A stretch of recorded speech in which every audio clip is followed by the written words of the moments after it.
அஸ்ஸலாமு அலைக்கும் வரஹ்மத்துல்லாஹி வபரகாத்துஹு. நிறைவுடைய வாழ்வழித்து நெடுநிலத்தை காப்பதற்கு மறையளித்த மன்னவனுக்கே மாபெரும் புகழனைத்தும். அல்லாஹுடைய பெரும் கிருபையினாலும் முஹம்மது நபி ஸல்லல்லாஹு அலைஹி வஸல்லம் அவருடைய துஆ பரக்கத்தினாலும் கடந்த சில ஆண்டுகளாக நிறைய அல்லாஹுடைய வசனங்களின் பொருட்களையும் மற்றும் முஹம்மது நபி ஸல்லல்லாஹு அலைஹி வஸல்லம் அவர்களுடைய ஹதீஸ்களையும் நபிமார்களுடைய பயான்களையும் மற்றும் பல விதமான தலைப்புகளில் பயான்களையும் தந்திருக்கின்றேன். தாங்கள் இதுவரை சப்ஸ்கிரைப் செய்து லைக் செய்து ஆதரவு தந்த அனைவருக்கும் அல்லாஹு தாலா அதற்குரிய நட்கூலியை தந்தருள்வானாக. அல்லாஹு தாலா உங்கள் அனைவருக்கும் உடல் ஆரோக்கியத்தையும் மனநலத்தையும் தந்தருள்வானாக. ஹதீஸ்களின் படி நடந்து கேட்டு மற்றவர்களுக்கும் பகிரக்கூடிய பாக்கியத்தை அல்லாஹு தாலா நம் அனைவருக்கும் தந்தருள்வானாக. ஆமீன். இதுவரை பொறுமையாக பயான்கள் கேட்டுக்கொண்டிருந்த அனைவருக்கும் அதற்குரிய நட்கொலியை அல்லாஹ் தந்தருள்வானாக. மேலும் தங்களுடைய ஆதரவை எதிர்பார்த்து பயான்கள் தருகிறேன். அனைத்து ஹதீஸ்களையும் கவனமாக கேட்டு அமல்களில் கொண்டு வாருங்கள். மறுமையில் அல்லாஹு தாலா அதற்குரிய நட்கொலியை நம் அனைவருக்கும் தந்தருள்வானாக. ஆமீன். இன்ஷா அல்லாஹ். இன்று தாவத் தப்லீக் பகுதி 3ஆவதாக முஹம்மது நபி ஸல்லல்லாஹு அலைஹி வஸல்லம் அவர்கள் அல்லாஹ்விடம் கேட்ட துஆக்களையும் மற்றும் மக்களை எப்படி நல்வழிக்காக வேண்டி அழைத்தார்கள் என்பதை பற்றிய சில ஹதீஸ்களை பார்க்கலாம். பொறுமையோடும் கவனமாகவும் முழு பயானையும் கேட்டு பயனடையுங்கள். மற்றவர்களுக்கும் பகிர்ந்து அல்லாஹு தாலாவிடத்தில் நற்கூலியை பெற்றுக்கொள்ளுங்கள். 1299வது ஹதீஸாக ஹஜ்ரத் ஆயிஷா ரலியல்லாஹு அன்ஹா அவர்கள் அறிவிக்கின்றார்கள், ரசூலுல்லாஹி ஸல்லல்லாஹு அலைஹி வஸல்லம் அவர்கள் ஒரு தடவை மகிழ்ச்சியாக இருக்க நான் பார்த்து, யா ரசூலுல்லாஹி ஸல்லல்லாஹு அலைஹி வஸல்லம், எனக்காக அல்லாஹ்விடம் துஆ செய்யுங்கள் என்று வேண்டினேன். யா அல்லாஹ், ஆயிஷாவுடைய முன்பின் அனைத்து பாவங்களையும் மன்னிப்பாயாக. அவர் மறைவாகவும் வெளிப்படையாகவும் செய்த பாவங்களை மன்னிப்பாயாக. ஆமீன் என்று முஹம்மது நபி ஸல்லல்லாஹு அலைஹி வஸல்லம் அவர்கள் துஆ செய்தார்கள். இந்த துஆவை கேட்டு என் தலை என் மடியில் போய் முட்டும் அளவு நான் சந்தோஷமானேன். என் துஆவினால் நீர் மகிழ்ச்சி அடைகிறீரா என்று நபி ஸல்லல்லாஹு அலைஹி வஸல்லம் அவர்கள் கேட்டதற்கு, தங்களுடைய துஆவினால் எவ்வாறு எனக்கு மகிழ்ச்சி உண்டாகாமல் இருக்கும் என்று நான் கேட்டேன். அல்லாஹ்வின் மீது சத்தியமாக ஒவ்வொரு தொழுகையிலும் என்னுடைய உம்மத்திற்காக இந்த துஆவை செய்து கொண்டிருக்கின்றேன் என்று நபி ஸல்லல்லாஹு அலைஹி வஸல்லம் அவர்கள் கூறினார்கள். சுப்ஹானல்லாஹ். நமது நாயகம் முஹம்மது நபி ஸல்லல்லாஹு அலைஹி வஸல்லம் அவர்கள் நமக்காக வேண்டி இவ்வளவு துஆ செய்திருக்கின்றார்கள். நாம் அதை போல நடக்கக்கூடிய பாக்கியத்தை, பாவங்களிலிருந்து மீள நன்மைகள் அதிகமாக செய்யக்கூடிய பாக்கியத்தையும் அல்லாஹு தாலா நமக்கு தந்தருள்வானாக. ஆமீன். 1300வது ஹதீஸ். தீன் ஆரம்பத்தில் அந்நியமாக இருந்தது, அதிவிரைவில் திரும்பவும் முன்னிருந்ததைப் போல அந்நியமாக ஆகிவிடும். எனவே எவர்களுடைய தீனுடைய காரணத்தினால் அந்நியராக விளங்கப்படுகிறதோ அந்த முஸ்லிம்களுக்கு சுபசோபனம் உண்டாகட்டும். இவர்கள்தான் எனக்கு பின்னால் மக்கள் வீணாக்கிவிட்ட எனது வழிமுறையை சீராக்குவார்கள் என்று ரசூலுல்லாஹி ஸல்லல்லாஹு அலைஹி வஸல்லம் அவர்கள் வென்றதாக ஹஜ்ரத் அம்ர் இப்னு அவுஃப் ரலியல்லாஹு அன்ஹு அவர்கள் அறிவிக்கின்றார்கள். நூல் திர்மிதி. 1301வது ஹதீஸ். ஹஸரத் அபூ ஹுரைரா ரலியல்லாஹு அன்ஹு அவர்கள் அறிவிக்கின்றார்கள், யா ரசூலுல்லாஹி ஸல்லல்லாஹு அலைஹி வஸல்லம், முஸ்ரிக்கீன்களுக்கு சாபமிடுங்கள் என்று நபி ஸல்லல்லாஹு அலைஹி வஸல்லம் அவர்கள் கேட்டுக்கொள்ளப்பட்டது. நான் சாபமிடுபவராக ஆக்கி அனுப்பப்படவில்லை, நான் ரஹமத்தாகவே ஆக்கி அனுப்பப்பட்டிருக்கின்றேன் என்று முஹம்மது நபி ஸல்லல்லாஹு அலைஹி வஸல்லம் அவர்கள் கூறினார்கள். நூல் முஸ்லிம். ஹஸரத் அனஸ் இப்னு மாலிக் ரலியல்லாஹு அன்ஹு அவர்கள் அறிவிக்கின்றார்கள், காரியங்களை எளிதாக்குங்கள், கஷ்டமாக ஆக்காதீர்கள், மக்களை நிம்மதிப்படுத்துங்கள், வெறுப்பை ஏற்படுத்தாதீர்கள் என்று ரசூலுல்லாஹி ஸல்லல்லாஹு அலைஹி வஸல்லம் அவர்கள் கூறினார்கள். நூல் முஸ்லிம். யார் தனது நாவினால் உண்மையான வார்த்தைகளை கூறி அந்த வார்த்தையின் பிரகாரம் அவருக்கு பின்னால் அமல் செய்யப்பட்டால் கியாமத் நாள் வரை அல்லாஹு தாலா அதற்குரிய கூலியை கொடுத்து கொண்டே இருப்பான். பிறகு அல்லாஹ் கியாமத்துடைய நாளன்று அதன் முழுமையான நன்மையை கொடுத்து விடுவான் என்று ரசூலுல்லாஹி ஸல்லல்லாஹு அலைஹி வஸல்லம் அவர்கள் வென்றதாக ஹஸரத் அனஸ் இப்னு மாலிக் ரலியல்லாஹு அன்ஹு அவர்கள் அறிவிக்கின்றார்கள். நூல் முஸ்னத் அஹ்மத். 1304 ஹஸரத் அபூ மஸ்ஊத் பத்ரி ரலியல்லாஹு அன்ஹு அவர்கள் அறிவிக்கின்றார்கள், யார் நன்மையின் பக்கம் வழிகாட்டுவாரோ அவருக்கு அந்த நன்மையை செய்தவருக்கு சமமான நன்மை கிடைக்கின்றது என்று ரசூலுல்லாஹி ஸல்லல்லாஹு அலைஹி வஸல்லம் அவர்கள் வென்றார்கள். நூல் அபூ தாவூத். யார் நேர் வழி நட்காரியங்களின் பக்கம் மக்களுக்கு அழைப்பை கொடுக்கின்றார்களோ அந்த நற்காரியங்களை பின்பற்றக்கூடிய அனைத்து மக்களுக்கும் கிடைக்கக்கூடிய நன்மையைப் போல அவருக்கும் கிடைக்கும். சுப்ஹானல்லாஹ். அதை பின்பற்றக்கூடியவர்களின் நன்மையில் எதுவும் குறைவு ஏற்படாது.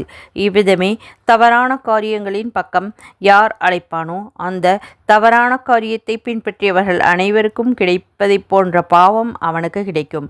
அதன் காரணமாக தவறான காரியத்தை பின்பற்றுபவர்களின் பாவங்களில் எதுவும் குறைக்கப்படாது என்று ரசூலுல்லாஹி ஸல்லல்லாஹு அலைஹி வஸல்லம் அவர்கள் நம்பியதாக ஹஸரத் அபூ ஹுரைரா ரலியல்லாஹு அன்ஹு அவர்கள் அறிவிக்கின்றார்கள். நூல் முஸ்லிம். ஹஸ்ரத் அல்கமா இப்னு சயீத் ரலியல்லாஹு அன்ஹு அவர்கள் கூறுகிறார்கள், ஒரு தடவை ரசூலுல்லாஹி ஸல்லல்லாஹு அலைஹி வஸல்லம் அவர்கள் உரை நிகழ்த்தினார்கள். அந்த உரையிலே முஸ்லிம்களின் சில கூட்டத்தினர்களை புகழ்ந்தார்கள். பிறகு கூறினார்கள், சில கூட்டத்தினருக்கு என்ன வந்துவிட்டது? அவர்கள் தங்களுடைய அருகில் உள்ளவர்களுக்கு மார்க்க விளக்கத்தை எடுத்து கூறுவதில்லை. அவர்களுக்கு மார்க்கத்தை கற்றுக் கொடுப்பதும் இல்லை. அவர்களுக்கு உபதேசம் செய்வதும் இல்லை. அவர்களுக்கு நன்மையை ஏவுவதும் இல்லை, தீமையை விட்டு தடுப்பதும் இல்லை. இன்னும் சில கூட்டத்தினருக்கு என்ன வந்துவிட்டது? அவர்கள் தங்கள் அருகில் உள்ளவர்களிடமிருந்து கல்வி கற்றுக்கொள்வதும் இல்லை, தீனுடைய விளக்கத்தை பெற்றுக்கொள்வதும் இல்லை, உபதேசத்தை அடைந்து கொள்வதும் இல்லை.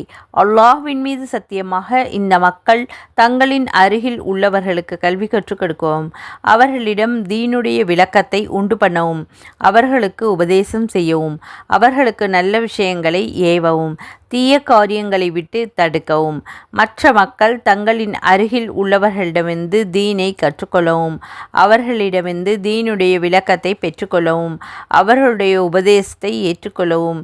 இவ்வாறு செய்யாவிட்டால் இந்த எல்லோருக்கும் உலகிலேயே கடுமையான தண்டனை கொடுப்பேன். இதற்கு பிறகு ரசூலுல்லாஹி ஸல்லல்லாஹு அலைஹி வஸல்லம் அவர்கள் மிம்பரை விட்டு கீழ் இறங்கி விட்டார்கள்.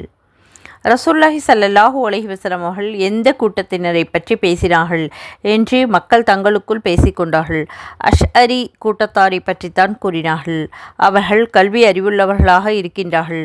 அவர்களுக்கு அக்கம் பக்கத்தில் வசிக்கக்கூடிய கிராமவாசிகள் மார்க்கத்தை அறியாதவர்களாக இருக்கின்றார்கள் என்று மக்கள் பேசிக்கொண்டார்கள். இந்த செய்தி அஷ்அரி கூட்டத்தாரை சென்றடைந்தது. அவர்கள் யா ரசூலுல்லாஹி ஸல்லல்லாஹு அலைஹி வஸல்லம் அவர்களுடைய சன்னிதானத்திற்கு வந்து, யார் சொல்லா, தாங்கள் சில கூட்டத்தினர்களை புகழ்ந்தீர்கள், எங்களின் மீது அதிருப்தியை வெளிப்படுத்தினீர்கள். எங்களுடைய குறை என்ன என்று வினவினார்கள். ஒன்று, இவர்கள் தங்களுடைய அருகில் உள்ளவர்களுக்கு கல்வி கற்றுக் கொடுக்கட்டும், இவர்கள் உபதேசம் செய்யட்டும், அவர்களுக்கு நற்காரியங்களை ஏவட்டும், தீய காரியங்களை விட்டு தடுக்கட்டும். இவ்விதமே அவர்கள் தங்களுக்கு அருகில் வசிப்பவர்களிடமிருந்து கற்றுக்கொள்ளட்டும், அவர்களிடமிருந்து உபதேசத்தை பெற்றுக்கொள்ளட்டும், தீனுடைய விளக்கத்தை எடுத்துக்கொள்ளட்டும். அவ்வாறு இல்லாவிட்டால் நான் அவர்கள் எல்லோருக்கும் உலகிலேயே கடுமையான தண்டனை கொடுப்பேன் என்று மறுமுறை முஹம்மது நபி ஸல்லல்லாஹு அலைஹி வஸல்லம் அவர்கள் கூறினார்கள். யா ரசூலுல்லாஹி ஸல்லல்லாஹு அலைஹி வஸல்லம், நாங்கள் விளக்கமுள்ளவர்களாக ஆக வேண்டுமா என்று அஷ்அரி கூட்டத்தினர்கள் கேட்க, நபி ஸல்லல்லாஹு அலைஹி வஸல்லம் அவர்கள் மீண்டும் அதே விஷயங்களை கூறினார்கள். அவர்கள் மூன்றாவது முறை இவ்வாறே கேட்க, நபி ஸல்லல்லாஹு அலைஹி வஸல்லம் அவர்கள் அவ்விதமே நவின்றார்கள். யா ரசூலுல்லாஹி ஸல்லல்லாஹு அலைஹி வஸல்லம், எங்களுக்கு ஒரு ஆண்டு அவகாசம் கொடுங்கள் என்று அவர்கள் கூறினார்கள். நபி ஸல்லல்லாஹு அலைஹி வஸல்லம் அவர்கள் அவர்களுக்கு அருகில் இருப்பவர்களுக்கு போதனை செய்ய ஒரு ஆண்டு அவகாசம் கொடுத்தார்கள். அந்த ஒரு ஆண்டிலே தீனுடைய விளக்கத்தை ஏற்படுத்தவும், அவர்களுக்கு கற்பிக்கவும், அவர்களுக்கு உபதேசமும் செய்யவும் அவகாசம் கொடுத்தார்கள்.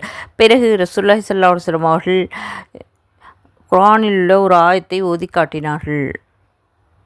அந்த ஆயத்தின் பொருள், பனு இஸ்ராவேலர்களில் இருந்த காஃபிர்கள் ஹசரத் தாவூத் அலைஹி வஸல்லம், ஹசரத் ஈசா அலைஹி வஸல்லம் ஆகியோரின் நாவினால் சபிக்கப்பட்டார்கள். இந்த சாபத்திற்குரிய காரணம் அவர்கள் கட்டளைக்கு மாறு செய்தார்கள், வரம்பு மீறி நடந்தார்கள். எதை செய்து கொண்டிருந்தார்களோ அந்த பாவத்தை விட்டு ஒருவருக்கு ஒருவர் தடுத்து கொள்ளாதவர்களாக இருந்தார்கள். உண்மையில் அவர்களுடைய இத்தகைய செயல் மிக கெட்டது என்ற திருவசனத்தை ஓதினார்கள். நூல் தப்ரானி 1307 ஹதீஸ்.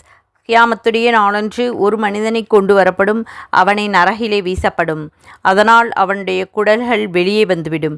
திருகையை இயக்குகிற கழுதை திருகையை சுற்றி வருவதைப் போல அதன் குடல்கள் நாலாபுறமும் சுற்றி வருவான். அதாவது எவ்விதம் மாவு அரைக்கக்கூடிய திருகையை இயக்குவதற்காக பிராணியை சுற்ற வைக்கப்படுகிறதோ அவ்விதமே அந்த மனிதனுடைய தன் குடல்களின் நாலாபுறத்திலும் சுற்றி கொண்டே இருப்பான். நவுதுபில்லாஹி மின்ஹா. நரகவாசிகள் அதனை நாலாபுறங்களிலும் சூழ்ந்து கொண்டு, இன்ன மனிதனே, உனக்கு என்ன வந்துவிட்டது? நீ நல்ல விஷயங்களை ஏவிக்கொண்டிருக்கவில்லையா? இன்னும் தீய விஷயங்களை விட்டு எங்களை தடுத்து கொண்டிருக்கவில்லையா என்று அவனிடம் கேட்பார்கள். நான் உங்களுக்கு நல்ல விஷயங்களை ஏவிக்கொண்டே இருந்தேன், ஆனால் நான் அதன்படி அமல் செய்யவில்லை. உங்களை கெட்ட விஷயங்களை விட்டு தடுத்து கொண்டும் இருந்தேன், ஆனால் அதை செய்து கொண்டிருந்தேன் என சொல்வான். நபி ஸல்லல்லாஹு அலைஹி வஸல்லம் அவர்கள் கூற தான் செவியுற்றதாக ஹஜ்ரத் உசாமத் இப்னு ஸைத் ரலியல்லாஹு அன்ஹு அவர்கள் அறிவிக்கின்றார்கள். நூல் புகாரி. யா அல்லாஹ், இது போன்ற விஷயங்களை விட்டு எங்களை பாதுகாத்தல்வாயாக. நல்ல விஷயங்களை பரப்பவும் அதன்படி நாமும் அமல் செய்யக்கூடிய பாக்கியத்தை எங்களுக்கு தந்தல்வாயாக. ஆமீன். கெட்ட விஷயங்களை விட்டு பாதுகாத்தல்வாயாக. ஆமீன். கெட்ட விஷயங்களை தடுத்து கொள்ளக்கூடிய பாக்கியத்தையும் நாம் செய்யாமல் இருக்கக்கூடிய பாக்கியத்தையும் தந்தல்வாயாக. ஆமீன். 1308வது ஹதீஸ். ஹசரத் மெஹராஜுடைய இரவில் நான் ஒரு கூட்டத்தினரை கடந்து சென்றேன்.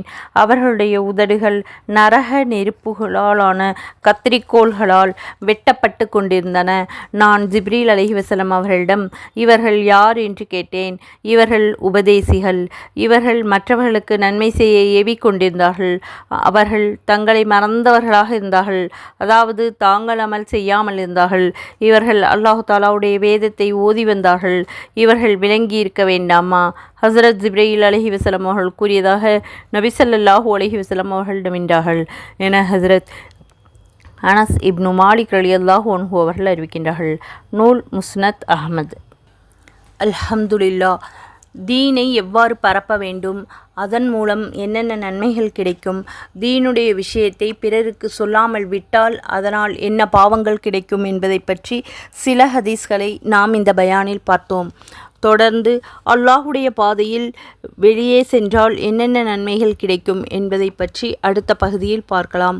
தொடர்ந்து நமது பயானுக்கு ஆதரவு தந்து கேட்ட உங்கள் அனைவருக்கும் அல்லாஹு தஆலா அதற்குரிய நற்கூலியை தந்தல்வானாக. ஆமீன்.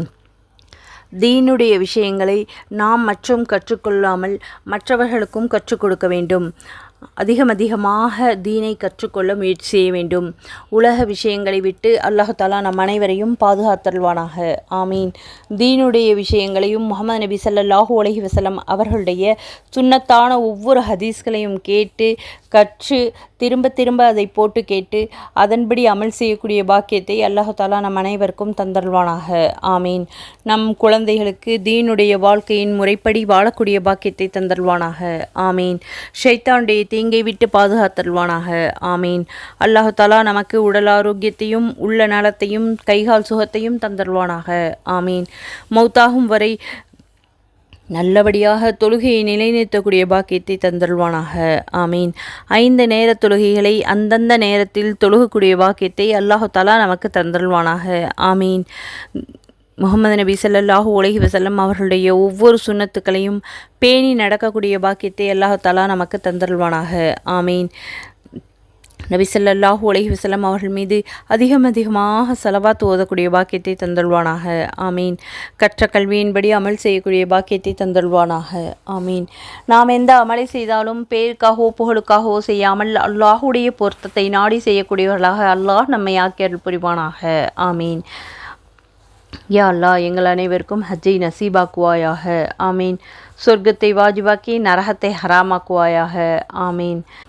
யா அல்லாஹ், இதுவரை ஹதீஸ்களை பொறுமையாக கேட்டு மற்றபடி அமல் செய்து கொண்டும் துஆக்களுக்கு ஆமீன் சொல்லிக் கொண்டும் இருந்த அனைவருக்கும் உன்னுடைய பேரருளை தந்தல்வாயாக. அதற்குரிய நல்ல கூலியை மறுமையில் அதிகமாக தந்தல்வாயாக. ஆமீன். ஜஸாக்கல்லாஹு கைரன் கசீரா. அஸ்ஸலாமு அலைக்கும் வரஹ்மத்துல்லாஹி வபரகாத்துஹு வ மஹ்ஃபிரத்துஹு.